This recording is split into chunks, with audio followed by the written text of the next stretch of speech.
아직은 덥지만 곧 가을이 옵니다. 이것이 하나님의 진리입니다. 하나님께서 정하신 계절의 순환은 영원히 변하지 않습니다. 전 세계를 많이 다녀봤는데 세계를 다녀봐도 사계절이 한국처럼 뚜렷한 나라는 몇 없습니다. 참 내 나라 대한민국 축복받은 나라입니다. 1년 내내 여름만 있는 나라가 얼마나 많은지 모릅니다. 그런 나라들은 영상 15도가 겨울입니다. 못 믿겠죠? 예. 미국 남부에 가면 겨울 온도가 15도예요. 그런데 전 세계 여름만 있는 나라에 겨울이 없지는 않아요. 겨울이라고 하는데 한 15도 됩니다. 그런데 그 영상 15도에 얼어 죽는 사람이 속출합니다. 요즘 젊은 애들 가을에 심지어 겨울에도 반팔 입고 다니는 애들 제가 많이 봤습니다. 겨울에도 멋부린다고 반바지 입고 돌아다니는 애들도 봤어요. 근데 우리는 영하 몇 도에 반바지 입고 다니는데 그 사람들은 영상 15도에 추워서 얼어 죽어요. 우리는 사계절이 뚜렷하니까 세계 어디를 가도 살아남는 민족이 되었습니다. 하나님의 은혜죠. 가을비가 내리는 주일 아침에 우리는 시편 92편을 읽었습니다. 오늘 성경을 자세히 보면 시편 92편은 안식일의 찬송시라고 제목이 붙어 있습니다. 그래서 유대인들이 안식일마다 시편 92편을 찬송하고 읽었습니다. 또 이 시는 노년의 시라고도 불려서 이제 이 이스라엘 사람들이 나이가 들면 가장 좋아하는 찬송, 이게 바로 이 시가 시편 92편이었습니다. 그러면 우리는 궁금해져야 되겠죠. 왜 인생의 수많은 경험을 한 산전수전 다 겪은 노인들이 왜 이 시편 92편을 가장 좋아하게 되었을까? 우리는 궁금해야 하겠죠. 오늘 본문은 하나님, 악인, 의인을 정확히 알려줍니다. 여러분 명심하십시오. 세상은 이렇게만 구성이 됩니다. 중간자는 없습니다. 악인이면서 동시에 의인 혹은 의인이면서 동시에 악인은 없습니다. 자유주의자이면서 동시에 사회주의자 이런 거 없습니다. 거짓말입니다. 그 말은 경찰이면서 동시에 흉악범이라거나 나는 남자이면서 동시에 여자야 라고 하는 말처럼 헛된 것입니다. 말장난에 불과한 것이죠. 시편 92편에서 오늘 하나님과 악인과 의인을 등장시키면서 우리에게 주시는 교훈은 무엇입니까? 하나님의 말씀 제대로 듣고 제대로 교훈받아서 우리의 믿음이 성장하고 이 말씀 붙들고 적용하고 실천해서 우리의 믿음이 날로 날로 하나님께 영광 돌리는 믿음이 되기를 주님의 이름으로 축복합니다. 오늘 본문은 먼저 하나님을 우리에게 하이라이트로 비추어 줍니다. 하나님에 관해서 이제 1절부터 6절까지 설명하면서 하나님은 찬양받기에 합당하신 분이다. God is worthy to be praised. 그래서 우리의 삶은 찬양으로 가득해야 된다. 아침부터 저녁까지 하루 종일 모든 악기를 총동원해서 찬양받기에 합당하신 하나님을 찬양하면서 좀 살아라. 그게 오늘 우리에게 주시는 메시지입니다. 뭐라고요? 하나님은 찬양받기에 합당하신 분이다. 여러분 믿으십니까? 아멘으로 동의하실 수 있겠습니까? 그렇다면 여러분은 그 합당한 일을 얼마나 잘하고 계십니까? 오늘 여러분 성경을 제대로 보십시오. 오늘 본문에 제일 먼저 등장하시는, 가장 많이 등장하는 1절부터 6절까지 등장하는 하나님께서 우리에게 돈을 받으시는 분이시라거나 우리에게 아첨을 받으시는 그런 분이시라고 말하지 않고, 하나님은 우리가 성공 출세하기를 바라는 분이시다라고 하지 않고 하나님을 설명하면서 하나님은 찬양을 받으시기를 좋아하시고 찬양 받으시기에 합당하신 분이시므로 우리가 그 마땅히 당연히 합당하게 올려드려야 될 찬양을 잘해야 된다는 것입니다. 여러분은 얼마나 찬양하며 사십니까? 여러분의 요즘 애창곡 소위 18번은 무엇입니까? 우리 애들이 어릴 때 그러더라고요. 아빠, 왜 좋아하는 노래, 잘하는 노래, 늘 부르는 노래를 18번이라고 해요? 예, 10수년 지났는데 아직도 대답을 못했어요. 예, 아들이 장가갈 때 다 됐는데 아직도 난 대답을 못해줘요. 여러분 나중에 좋아하는 노래를 왜 18번이라고 하는지 아시는 분은 저에게 좀 말해주세요. 여러분 요즘 즐겨 부르는 18번은 뭡니까 도대체? 여러분 혹시 최근에 돈 주고 찬양 CD를 구입해 보신 적이 있습니까? 아니면 하다못해 차에 시동 걸면 자동으로라도 극동방송이 나와서 찬양이 울려 퍼지고 있습니까?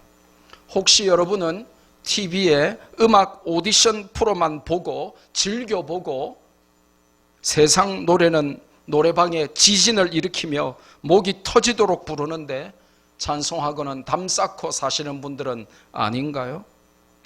여러분, 내가 듣고 부르는 것이 납니다. 한의원에 가면 내가 먹는 음식이 나다 이렇게 가르칩니다. 그래서 약보다 음식이 먼저다라고 가르칩니다.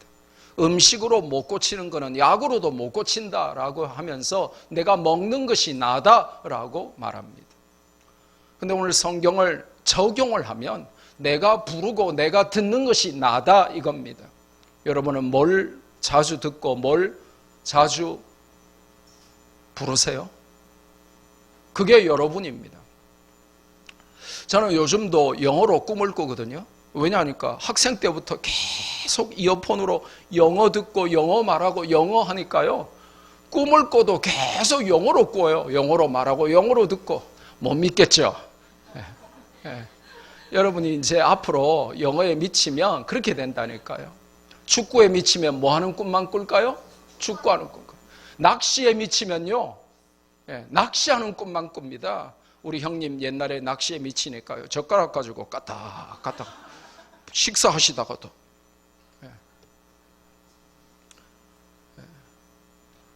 금요일 아침에, 금요일 새벽에 꿈을 꿨는데 하나님이 저에게 What is your destiny? 너의 운명이 뭐냐? 그래가지고 제가 꿈속에서 놀래가지고 Do you believe destiny? 그러시는 거예요.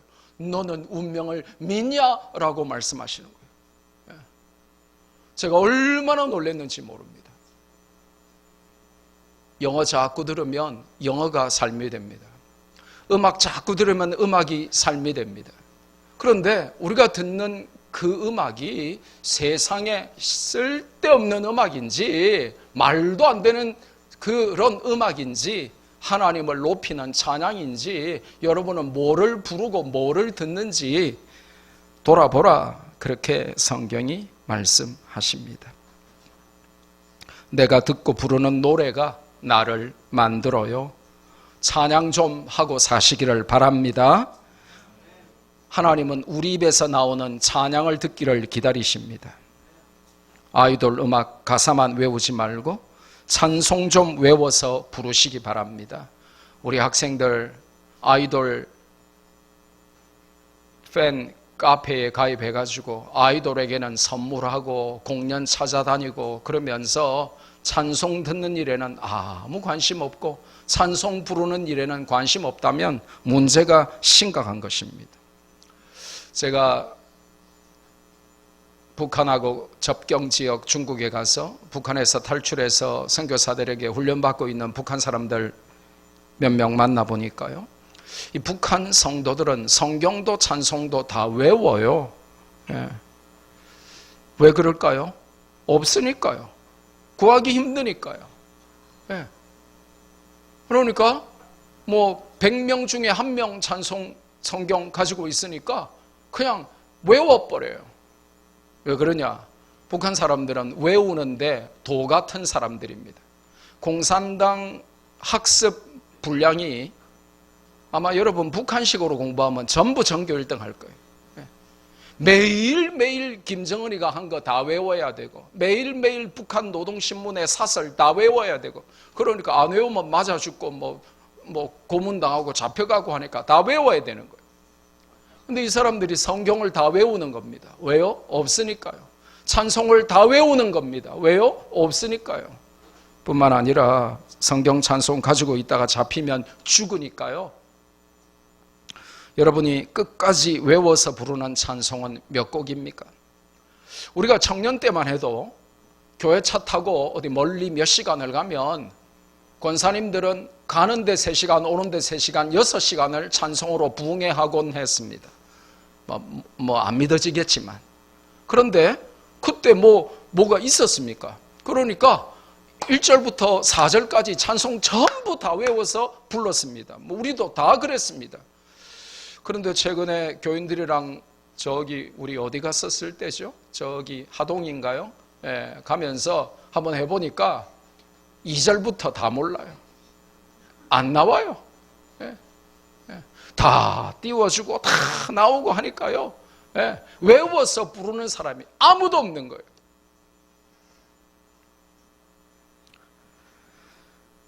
여러분이 끝까지 외워서 부를 수 있는 찬송은 몇 곡입니까? 언제까지 여러분은 후렴만 흥얼대다가 끝낼 것입니까? 본격적으로 찬송을 들으시고 본격적으로 찬송을 들으시고 그렇게 살아야 된다라고 성경이 알려줍니다. 왜 그럴까요? 왜 하나님이 찬양받기에 합당하신 분이죠?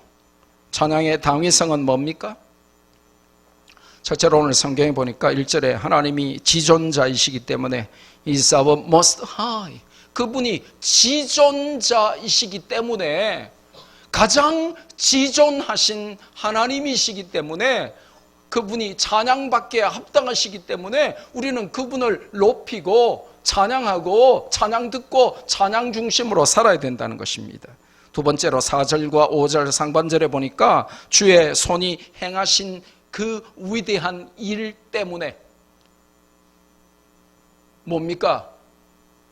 죄인을 살리려고 아들을 보내사 그 아들을 십자가에 대신 죽게 하시고 구원을 여신 주의 손이 행하신 그 위대한 일 때문에 하나님은 찬양받기에 합당하시다는 것입니다. 5절 하반절과 6절에 보니까 주님의 생각이 깊으시기 때문에 우리의 그 얕은 생각, 우리의 그 얇은 생각, 우리의 그 말도 안 되는 어리석은 생각과 대조되게 하나님의 생각이 높고 깊고 넓으시기 때문에 그 하나님은 찬양받기에 합당하신 분이라는 것입니다. 인생을 조금 살아보니까 이제 50대 중반쯤 돼 보니까 말이죠. 내가 생각하고 계획하고 꿈꾸고 가졌던 모든 것보다 하나님이 다르게 인도하신 적이 훨씬 많았는데 지나고 보니까 전부 하나님의 인도가 위대하고 멋지고 아름다웠다는 것입니다. 여러분이 앞으로 인생을 30, 40, 50, 60, 70, 80, 90 살아가도 내 생각이 높고 깊고 넓겠어요? 하나님의 것이 그렇겠어요? 그렇기 때문에 하나님이 당연히 찬양받으시기에 합당하시죠. 그러니까 내 생각과 다르다고 하나님을 원망하고 불평하고 그렇게 하면 너무 어리석다는 것입니다. 그래서 내가 이해할 수 없는 상황 가운데서도 내 뜻대로 안 되고 내 생각대로 안 되는 상황 가운데서도 주님이 생각이 다 있으시겠지, 주님의 뜻이 더 놀랍겠지 하고는 하나님을 찬양하는 욥을 보세요. 욥. 우리가 어떻게 그걸 이해할 수 있겠습니까? 그런데 아내가 배신합니다. 아내가 떠납니다. 자식들이 다 죽습니다. 전 재산을 잃습니다. 그런데도 그분은 내게 주신 분도 하나님이시고 취하신 분도 하나님이시고 하나님의 이름이 높임을 받으셔야 된다. 하나님의 뜻이 있을 것이다. 여러분의 생각과 달리 진행되는 인생에 많은 일들이 있어요.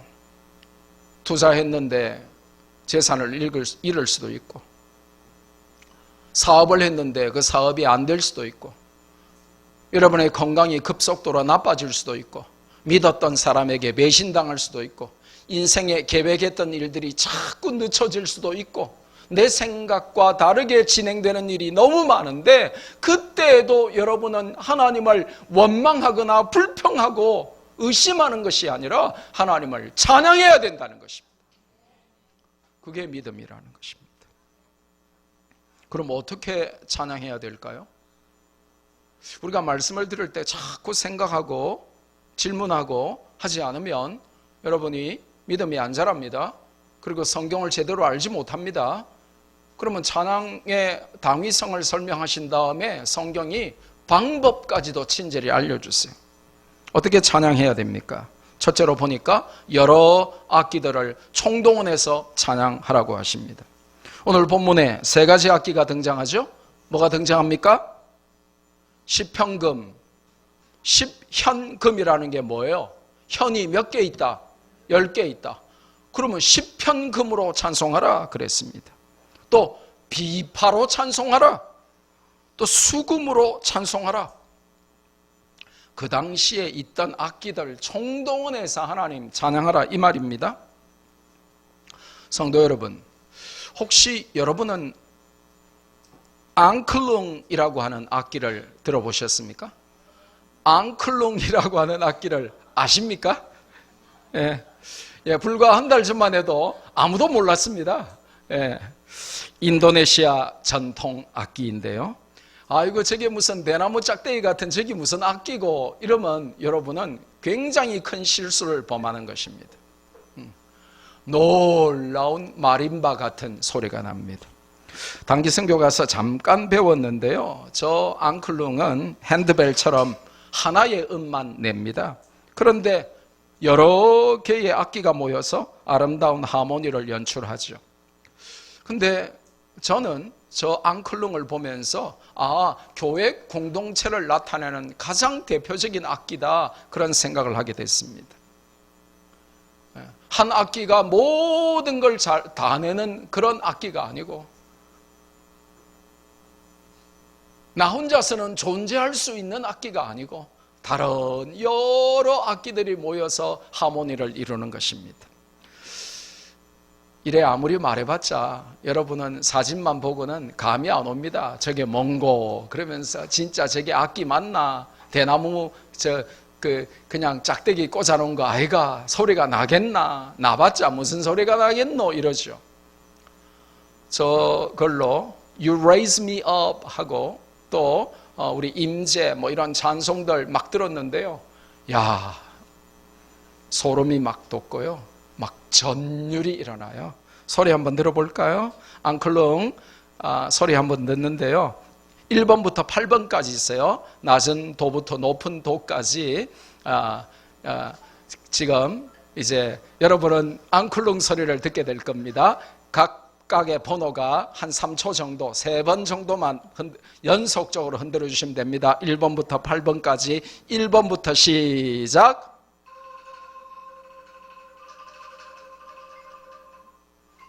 세 번만 흔들으라니까 그렇게 길게 하면 안 되지. 다시 세게 크게 3번씩 연속으로 도부터 높은 도까지 시작.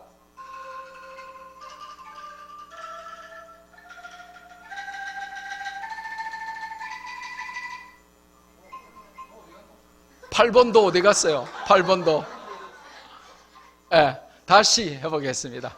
자기 번호를 정확하게 해주세요. 다시 1번부터 자, 3번 크게 흔드는 겁니다. 시작.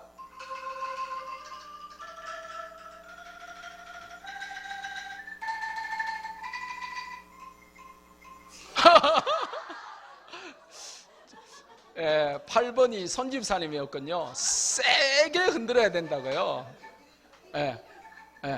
예, 8번이 미스를 냈기 때문에 다시 한번 하겠습니다. 자, 3초간 세게 이렇게 합니다. 1번부터 시작.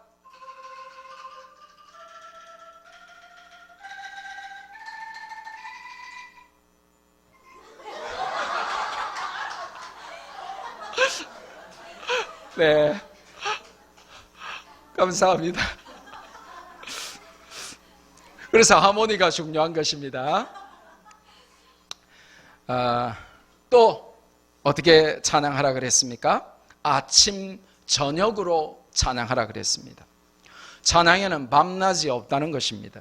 그런데 찬양은 단순히 노래만 의미하는 것이 아닙니다. 심오한 깊은 뜻이 있어요. 하나님을 찬양하는 중요한 방법은 노래만 있는 것이 아니고 노래를 뛰어넘는 것이라고 오늘 가르쳐 줍니다. 아침마다 주의 인자하심을 알리고 밤마다 주의 성실하심을 베푸는 것이 찬양이라는 것입니다. 주의 인자와 성실, His love and faithfulness, 그것을 밤낮으로 proclaim, 선포하는 것이 찬양의 방법이라고 성경이 알려줍니다. 즉 전도하는 것이 찬양이라는 것입니다. 아침마다 저녁마다 그분의 인자하심과 성실하심을 밤낮으로 proclaim, 선포하는, 복음 전하는 행위가, 그 행위가 찬양이라는 것입니다. 우리 중고등부 청소년부 학생들이 전도 굉장히 자주 나가죠, 그죠? 근데 전도 나가면 사진을 한번 보세요. 뭐 하면서 전도해요? 찬양하면서. 저기 우리 하랑이가 기타 치죠? 예. 형일이가 저거 막 두드리죠. 저 두드리는 거 이름 뭐예요, 저거? 예, 가혼 두드리죠. 예. 그리고 애들이 저기 그 보면도에다가 악보 올려놓고 막 찬양하면서 우리 아이들이 또 옆에 있는 기타 등등 아이들은 박수 치면서 이렇게 막 댄싱하면서 하죠. 목사님이 나를 기타 등등이라고 했어.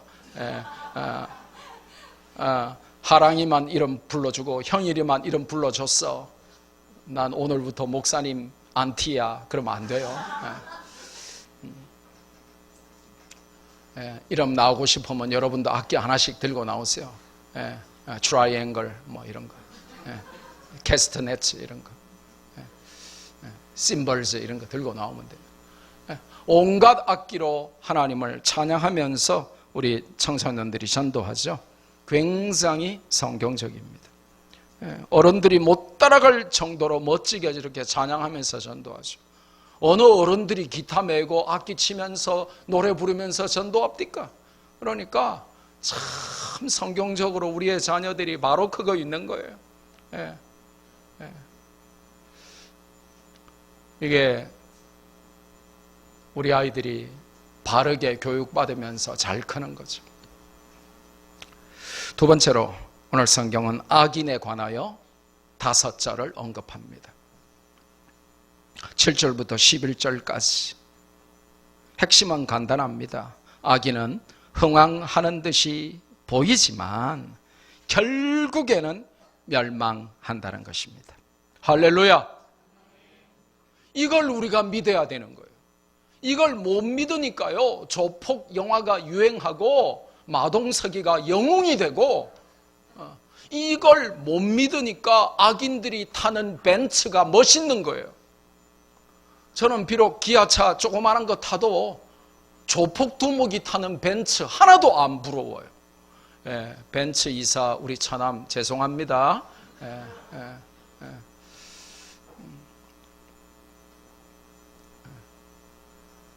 이걸 모르면 악인들이 마음껏 부를 누리고 권력을 누리고 하는 것이 부러워져요.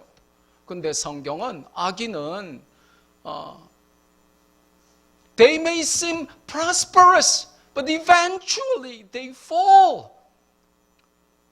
잘 되는 것 같아도, 잘 나가는 것 같아도 eventually, 결국에는 악인은 멸망하고, 9절에 보니까 정령 멸망하고 뿔뿔이 흩어지리로다, 흩어지게 되는 것입니다. 그래서 악인은 피차 손을 잡을지라도 망한다고 성경이 알려주시죠. 7절부터 악인의 스토리가 등장하는데 핵심은 뭐냐? 그들은 풀같이 자란다, 잘 자란다, 뭐 얼마나 무섭게 자라는지 모른다. Spring up like grass, 풀처럼 막 뛰어다니고 풀처럼 막 자라고 풀처럼 막 올라온다. 스프링 업. 스프링 튀기듯이 풀들이 얼마나 배면 스프링 튀기듯이 올라오고 배면 올라오고 안 없어지는 것 같고 끈질긴 것 같고 막 온 전신에 막 풀들이 지배하는 것 같고 그래서 아기 흥황하는 것 같아 보여도 spring up like grass. 그리고 흥황할지라도 flourish라고 하는 단어를 사용했어요. 여러분 악인들 보세요. 좋은 자리에서 권력과 부와 명예와 인기를 누리고 장관 후보도 되고 막 그렇게 해도 뭐라 그럽니까? 영원히 멸망하리이다. Will be forever destroyed. Will be forever destroyed. 결론은 영원한 멸망이라는 것입니다. 근데 여러분 성경을 자세히 보셔야 돼요. 이유가 있어요. 왜 하나님이 악인을 멸망시키는데 왜 이유가 있다는 것입니다. 하나님 다른 성경을 보면 그들이 구원받고 하나님께 돌아오기를 원한다라고 말하는데 그거는 일반 대중이고 성경을 잘 보셔야 돼요. 그들이 악인이기 때문에라고 강조하는데 무슨 말이냐고 하면 그들이 아무리 잘나고 대단하고 훌륭하고 굉장해도 악당에 불과하기 때문이라고 말씀하시는데 이 악인은 내가 좀 개인적으로 싫어하고 나에게 원수진 사람을 말하는 단어가 아닙니다.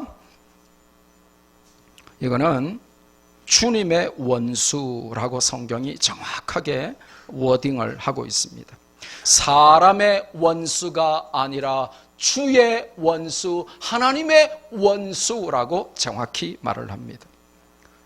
그래서 여러분이 원수를 사랑하라 해놓고는 왜 이러냐 그러면서 김정은도 사랑해야지 이렇게 나오면 큰일 나는 것입니다. 왜 그렇습니까? 이게 개인의 원수가 아니라 하나님의 원수이기 때문에 그래요. 하나님의 원수인 마귀는 대적하고 멸해야 되는 대상입니다. 그러면 하나님의 원수는 구체적으로 뭔가요? 개인의 원수와 어떻게 구별할 수 있습니까? 간단합니다. 개인의 원수는 뭡니까? 나하고 한판 싸우고 나하고 생각이 다르고 혹은 나에게 금전적인 손해를 끼치고 그죠? 나를 욕하고 다니고 그러면 개인적인 원수가 될 수 있겠죠. 예? 근데 그걸 말하는 게 아니라 하나님의 원수, 하나님의 대적을 말합니다. 그러면 하나님의 원수는 구체적으로 뭔가요? 아주 간단합니다. 하나님을 대적하고 성경의 진리를 부인하며 교회를 파괴하고 성도를 죽이는 집단과 사상과 개인을 말하는 것입니다. 좀 더 쉽게 분류하면 공산주의와 이슬람과 이단들입니다. 동성애 운동입니다.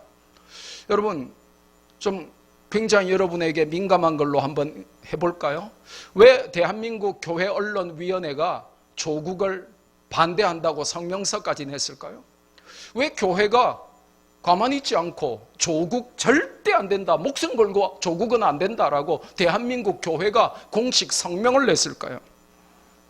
조국하고 무슨 원수진 일이 있습니까?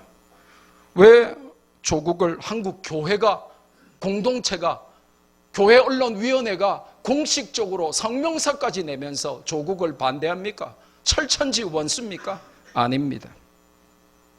가장 큰 것은 그의 위선과 우리가 분노하는 거짓말, 조작 이런 것 때문이 아니고 동성애를 지지하고 차별금지법을 반드시 만들어서 하나님이 세우신 가정과 교회를 파괴하려고 하는 하나님의 원수이기 때문에 그렇다는 것입니다.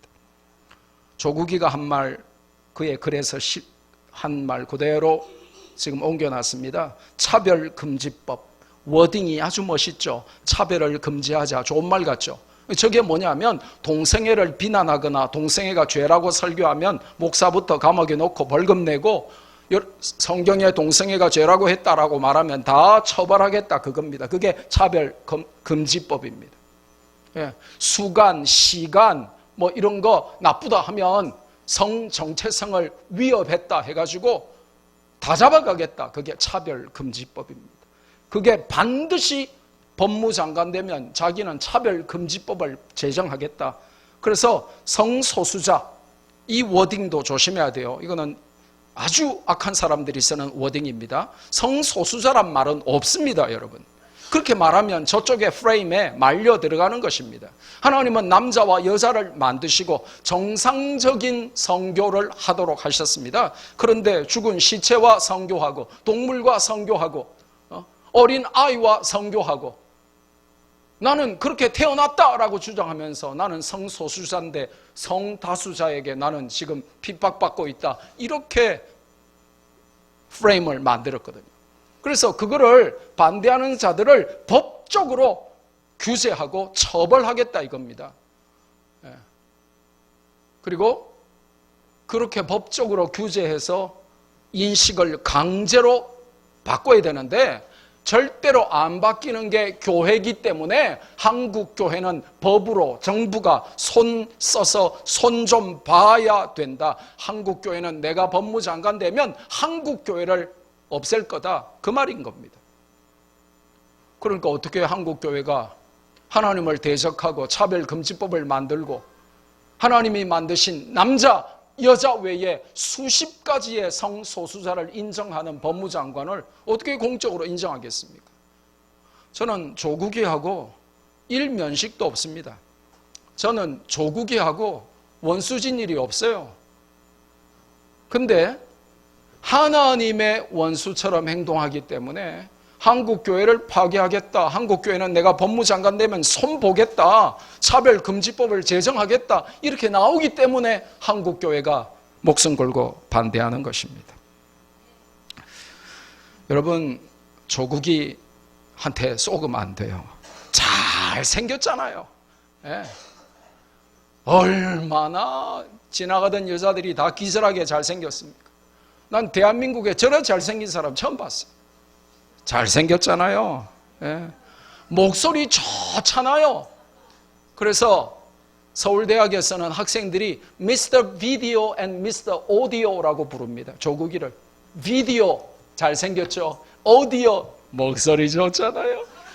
그러니까 Mr. Video and Mr. Audio 그러면서 어머 조국 교수님 키 크고 잘생기고 목소리 좋고 정신 차려야 된다 이거예요. 원래 마귀가 뿔 달린 도깨비의 모습으로 나타나는 게 아니에요. 우리 학생들, 여자 청년들 잘생긴 남자를 조심하세요. 예. 마귀일 가능성이 많아요. 우리처럼 이렇게 표준보다 조금 아래로 생겨야 천사일 가능성이 많아요. 예. 우리 남학생들도 마찬가지라 예쁜 여학생을 조심해야 돼. 예.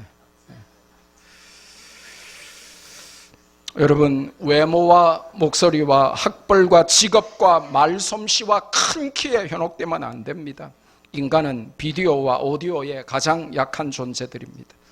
또 우리는 특별히 그가 부산 해광고등학교를 졸업했다고 해서 동질감을 느끼면 안 됩니다. 가정과 교회를 파괴하고 공산주의 사회를 이루겠다는 자는 하나님의 원수입니다. 혹시 수영구 사시는 분 손 들어보세요. 수영구. 예, 많이 사시네요.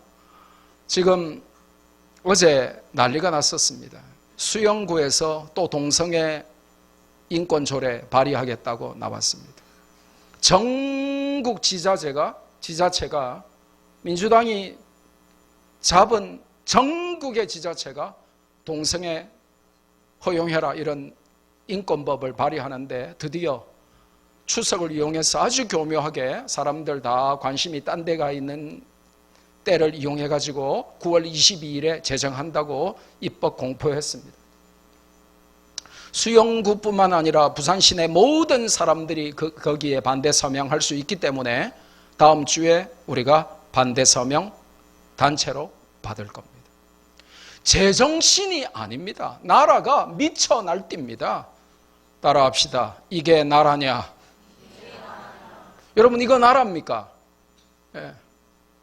예. 문제는 가정과 교회를 파괴하고 공산주의 사회를 이루겠다고 해도 고개 끄덕이면서 잘생겼네, 학벌 좋네, 직업이 서울대 법대 교수네, 목소리 좋네, 그러면서 거기에 현혹되고 넘어가는 자칭 교회 다니는 성도들이 너무 많다는 것입니다. 여러분, 하나님의 원수에 관해서 여러분이 심각하게 생각하지 않으면 원수에게 잡아먹힙니다. 여러분, 중국의 시진핑을 한번 보십시오. 흔히, 죄송합니다. 중국 분 계시면 용서하십시오. 시진핑을 그 발음 비슷하다고 쉰찐빵이라고 합니다. 시진핑 쓰면 다 잡아가고 다 조회가 되니까 시진핑이라고 안 쓰고 쉰찐빵, 찐빵이 쉬었다 이 말입니다. 쉰찐빵이라고 부르는데요. 지금 저 사진 보이십니까? 지난해에만 중국에 4,000개의 교회를 파괴하고 십자가를 불 붙여서 크레인으로 철거하고 아예 포크레인으로 교회 자체를 밀어버리고 아예 다이너마이트로 교회를 폭파했습니다. 몇 천 개? 4,000개. 그러면 중국 전역에 뭐 교회가 얼마나 많겠습니까? 대표적인 교회는 전부 다 파괴해버린 것입니다. 그래서 우리 중국 선교사, 제 친구 심희성 목사 중국에서 선교사 하다가 쫓겨나온 겁니다. 더 기가 막힌 것은 중국 공산당이 교회를 접수해가지고 교회 안에서 중국 공산당, 인민군, 해방군 훈련하고 있습니다. 교회 안에서. 그리고 중국 공산당 노래 부르고 있습니다. 십자가가 걸려있던 교회 내부에 십자가 떼내고 시진핑 사진 붙여놨습니다. 시진핑이 하나님이다 이겁니다. 북한하고 똑같죠? 김일성 사진, 김정일 사진, 김정은 사진. 우리나라도 여러분이 무관심하고 여러분이 에이 뭐 문재인 잘생겼잖아, 문재인 목소리 좋잖아, 조국 얼마나 멋지냐 이러면 우리도 곧 사람 사진 걸린 데 가서 사람 앞에 예배하게 될지도 모릅니다. 우리 교회부터 당장 문 닫을지도 모릅니다. 저 김두식 목사 굉장히 괘씸해 그러면서 자기들이 붙이는 프레임으로 극우야 그러면서. 지금 중국은 목사를 구속하고 성도를 고문하고 선교사를 다 추방하고 있습니다. 여러분이 편안하게 한국에서 대충 적당하게 믿는 사이에 중국 성도들은 목숨 걸고 지금 홍콩처럼 투쟁하고 있습니다. 여러분, 홍콩에서 지금 목숨 걸고 투쟁하면서 부르는 찬송가가 뭔 줄 아시죠? 뭐예요? Sing hallelujah to the Lord. Sing hallelujah to the Lord. 그거 아닙니까? 하나님의 이름 아니고는 저 독재를 어떻게 이길 겁니까? 하나님의 이름 아니고는 저 잔악한 공산주의를 어떻게 이길 겁니까? 근데 교회 안에 있으면서 성도라고 하면서도 하나님을 대적하는 하나님의 원수 공산주의를 좋아라 하는 사람들이 너무 많다 이겁니다. 여러분, 하나님을 대적하는 가장 대표적인 원수 누굽니까? 북한의 3대 세습 독재자들이죠. 자, 죽은 사람들 빼놓고 김정은이 한번 말해볼까요? 지금 북한 정치범 수용소에 20만 명 정도가 갇혀 있다고 전문가들은 말하는데 그 중에 반 이상인 10만에서 14만, 거의 대부분이 기독교인들이 잡혀서 갇혀 있습니다. 그들을 마루타로 인체 실험 도구로 삼고요, 장기를 축출하고요, 고문하고 죽이고요, 성경을 소유만 해도 사용시키고 처형하고 있습니다. 근데 그거는 그쪽 땅에서 벌어지는 일이고 이 땅에서 벌어지는 일이 더 무서운 것입니다. 김일성이가 죽기 전에 교시 내린 것 지난번에 보여줬죠? 한국교회 침투해라. 목사는 굉장히 힘이 세다. 그러니까 한국교회 침투해가지고 한국교회 사람들을 공산주의 심어줘라. 그래서 지금 간첩들이 목사의 이름으로 한국교회에 얼마나 많이 침투해 있는지 모릅니다. 그래서 수많은 교회들이 공산주의 사상에 세뇌되고 성도들이 거기에 넘어갔습니다. 그래서 만들어낸 게 뭡니까? 대표적인 사례가 이승만, 박정희를 저주하라 이겁니다. 여러분, 무식하거나 신앙이 없으면 이승만, 박정희를 저주하고 욕합니다. 김일성은 위대하고 이승만, 박정희는 저주받아야 한다 이렇게 말하는데 거기 속으면 안 됩니다. 수십 년 동안의 공산주의 선전이 집요하고 강력하게 살금살금 우리들의 머리를 바꿔놓았습니다. 속지 마십시오. 이승만, 박정희는 증오의 대상, 저주의 대상이 아니라 존경의 대상입니다. 여러분, 이승만은 어땠습니까? 자유민주주의를 내걸고 대한민국을 건국했습니다. 다음에 제가 설교할 때 그 재헌국회의 대한민국의 첫 시작이 되었던 기도문을 제가 읽어드릴 겁니다. 대한민국은 성경 위에서 기도로 출발한 나라입니다. 듣기 싫으신가 보네요. 아무도 관심이 없으신 분. 그리고 북한의 침략 전쟁인 6.25 전쟁으로부터 나라를 지켜냈습니다. 지도를 보면 남쪽만 빼고 전부 러시아, 북한, 중국에서 다 베트남까지 다 빨간물이 들었는데 그 반도의 마지막 남쪽 부분만 빨간물이 안 들게 지켜낸 대통령이 이승만입니다. 그리고 박정희는 어떤 사람입니까? 고도의 경제 성장. 대한민국이 1965년까지 북한보다 못 살았습니다. 통계를 보니까 제가 1966년생인데 제가 태어나던 해에 처음으로 한국이 전쟁의 그 포화 속에서 몸부림을 치고 하나님의 은혜 가운데 1966년에야 비로소 북한을 제치고 세계 꼴찌에서 한 단계 올라갔습니다. 그 일을 해냈습니다. 새마을운동과 경부고속도로와 국민교육헌장이라고 하는 세 가지 삼중 이 위대한 일을 통해서 전 세계 꼴찌 국가였던 대한민국을 지금 수출 수입 합쳐서 전 세계 6위 국가로 만들었습니다. 그런데 그런 대통령들을 저주하고 증오하도록 공산주의자들이 심었습니다. 교과서를 위조합니다. 왜 그래요? 북한이 볼 때는 가장 나쁘고 일을 가는 타도의 대상이죠.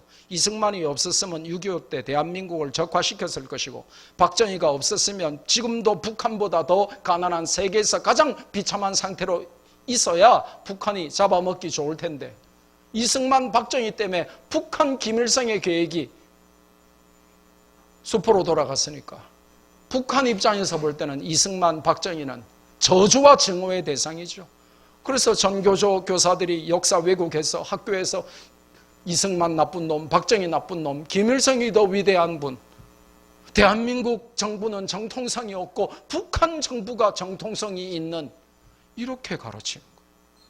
그러니까 여러분 학생들이 우리 학교 오기 전에 일반 학교에서 전교조 선생들에게 헬조선이라고 배워오고 전교조의 이 교육의 핵심이 분노 교육이라 부모에게 분노하도록 가르치고 여러분의 자녀가 부모에게 대드는 이유가 전교조에게 부모에게 대들어라 분노하라고 가르치기 때문에 직장 가면 사회에 분노하고 사장에게 분노하고 국가에 분노하라. 전교조 교육의 핵심은 분노 교육이거든요.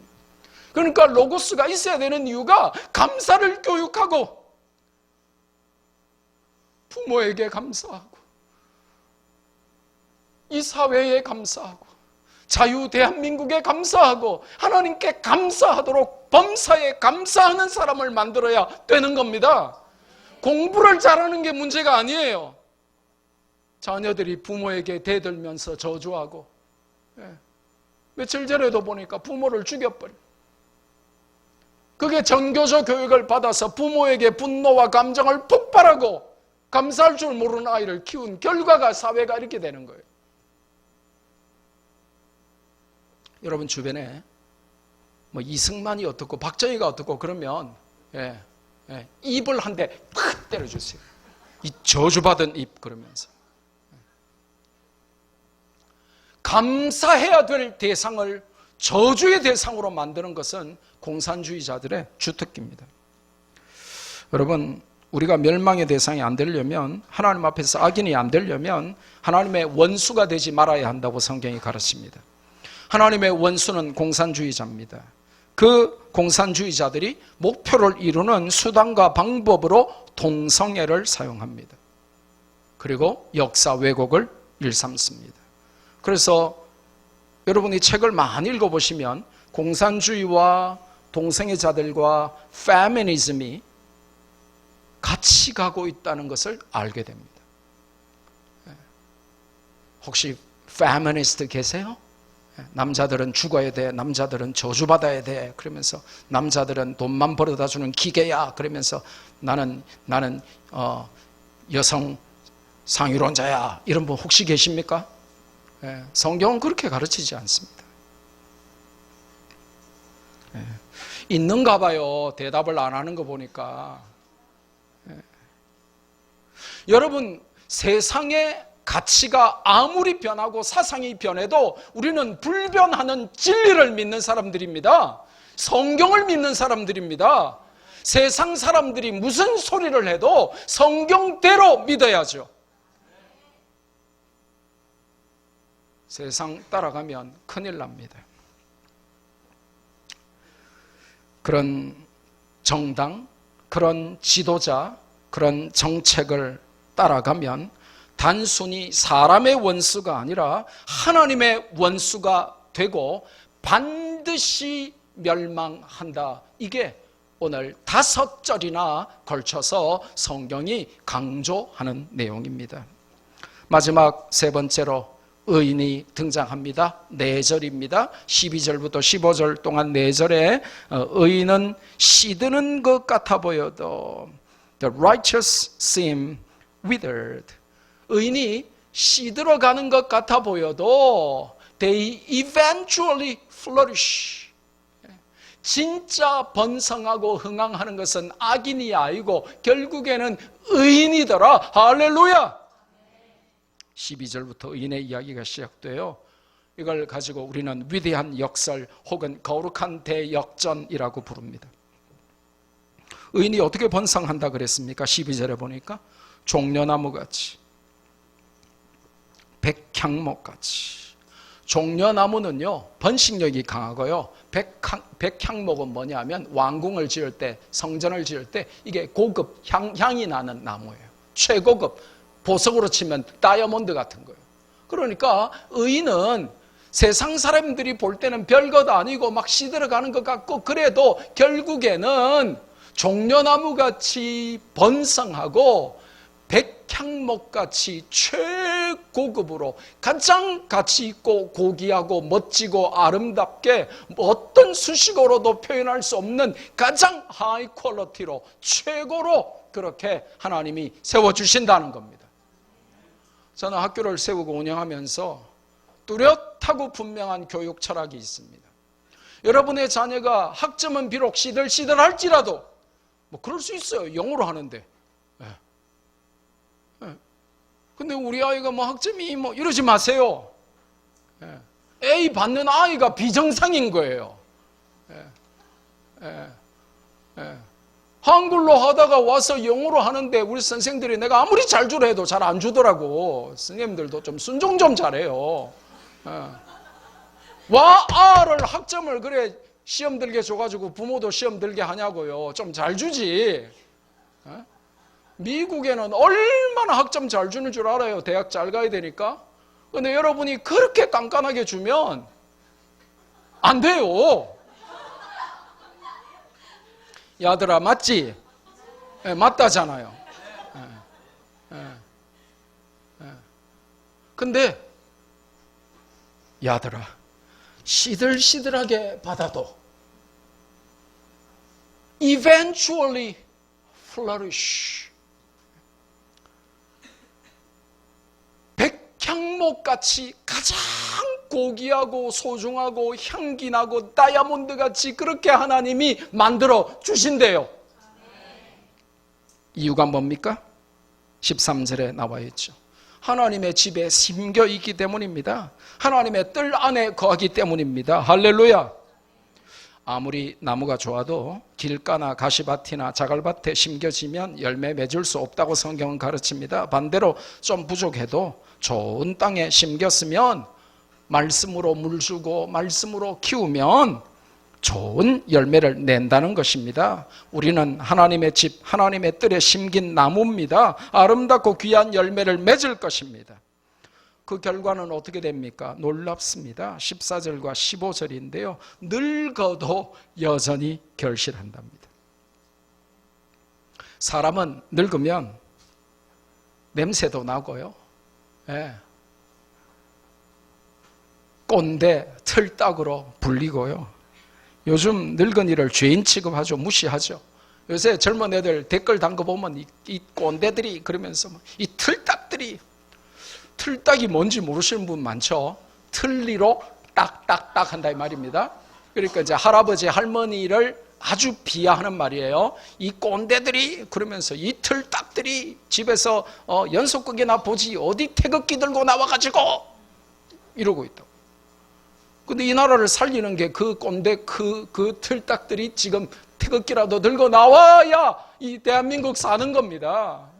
근데 뭐 꼰대들 틀딱들 하면 안 돼요. 절대로 그런 말 쓰면 안 돼. 우리 애들은 안 쓰지만 앞에 앉아 있는 죄로 이제 항상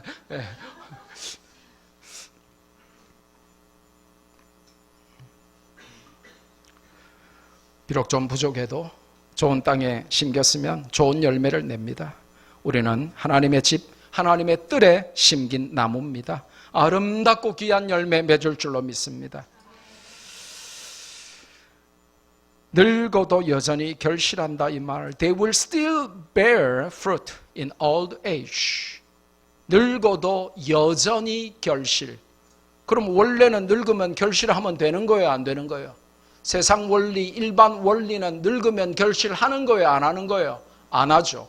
그런데 they will still bear much fruit in old age. 늙어도 열매를 여전히 맺을 것이다. 이 말은 by the grace of God, 하나님의 은혜로 라고 하는 말이 생략되어 있는 거예요. 늙으면 열매 못 맺는데 그러나 하나님의 뜰 안에 심겨 있기 때문에 의인들은 늙어도 번성하고 여전히 결실할 것이다. 갈렙처럼 모세처럼 그 말입니다. 하나님의 은혜로. 그래서 우리 성도들은 늙어도 결실할 수 있도록 지금 책만 읽으시고 글도 써보시고 단기 선교도 다니시고 제발 비싼 옷, 비싼 뭐 그런 거 사지 마시고 이스라엘 가자 이러면 이스라엘 좀 가시고 내년에 갈라 하는데 단기 선교 가자 이러면 막 직장에서 잘리는 한이 있어도 가시고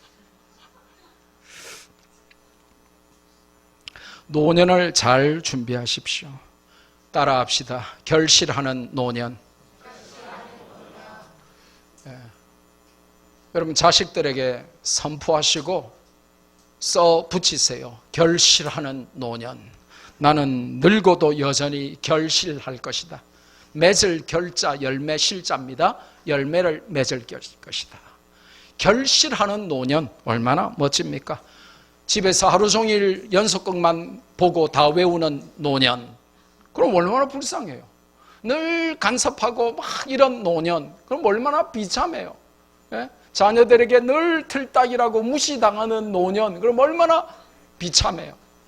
그런데 성경은 하나님의 뜰에 심긴 자는 의인이고 그 의인은 늙어도 하나님의 은혜로 여전히 열매를 많이 맺을 것이라고 말합니다. 우리 성도들은 그렇게 준비하시기를 바랍니다. 지금 우리 교회는 다 10대, 20대, 30대, 40대가 주고 50 넘는 사람 거의 없고 제가 제일 원로급이잖아요.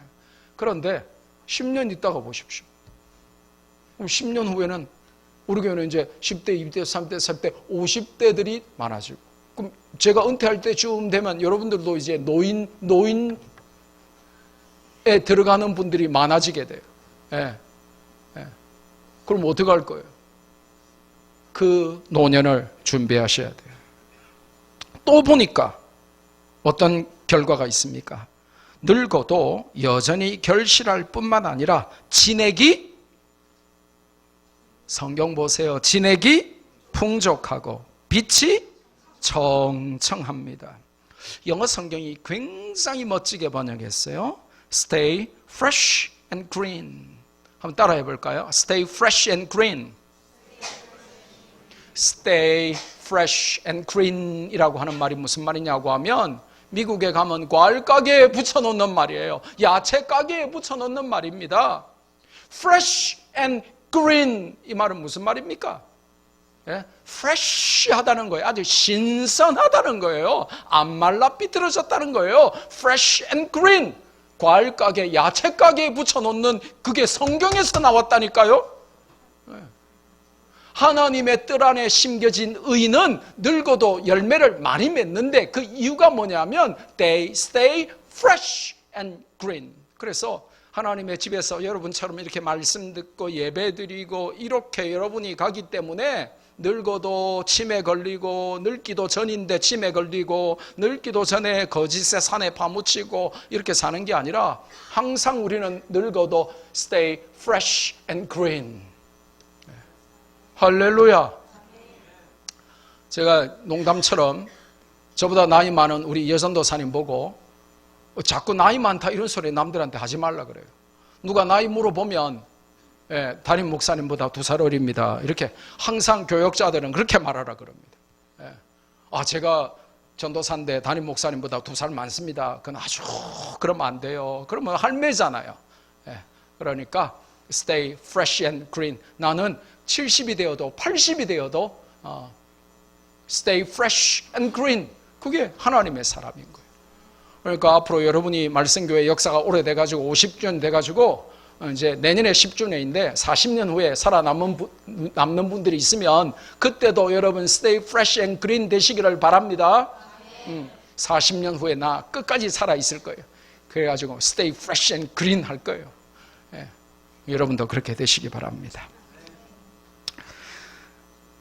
마지막으로 놀라운 거는 결과가 뭐냐 하면 선포자로 살게 된다라고 알려주십니다. 3가지를 선포한다라고 성경이 알려주죠. 하나님이 참 정직하시다. 그리고 하나님이 나의 피할 바위가 되신다. 그리고 하나님께는 불의가 전혀 없다.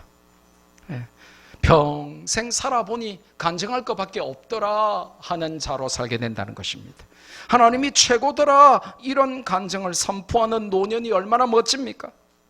반대로 내가 평생 70년, 80년, 90년 살아보니까 비투성이더라, 빚만 남더라, 아니면 평생 살아보니까 자식이 웬수더라, 뭐 이런 후회막심한 인생이 아니라 내가 평생 살아보니 하나님 가까이 사는 것이 최고더라, 하나님밖에 없더라, 이런 의인의 삶이 되시기를 주님의 이름으로 축복합니다. 받은 말씀 붙들고 우리 한번 기도하기 원합니다.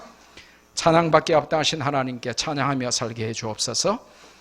우리 주변의 악인의 번성과 흥황함을 보고 시험들지 않고 그들이 결론적으로는 멸망하게 됨을 믿게 해달라고, 또 의인은 시드는 듯 보여도 결국에는 번성함을 믿게 해달라고 받은 말씀 붙들고 기도하겠습니다.